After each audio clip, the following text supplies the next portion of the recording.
अरे जुगनी मारी छोरी से और तन्ने उसकी चिंता करने की जरूरत ना है। अरे उसने तो तैयारी भी कर ली होनी अपनी। अरे मन्ने उसकी तो कतई चिंता हो ही नहीं, और मन्ने उसकी नहीं, मन्ने वो थारी चिंता से है। ये बता, तन्ने मेरे को इसलिए जल्दी बुलाया है कि मैं अगर ठीक टाइम पे ना पहुंचा, ना आया, तो थारे से टच ही बंद ना होवे जुगनी का, क्योंकि तन्ने उसमें माल ही इतना भर देना है।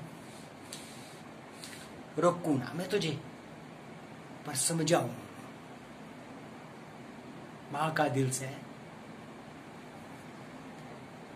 हमारी छोरियां है ही इतनी प्यारी से कि अपने आप तो दूर कर दे, थोड़ा जीवित दुख है ना, तो क्या करिए, बेचना तो पेगा ही ना। और भगवान बदलाव जिंदगी का नियम से।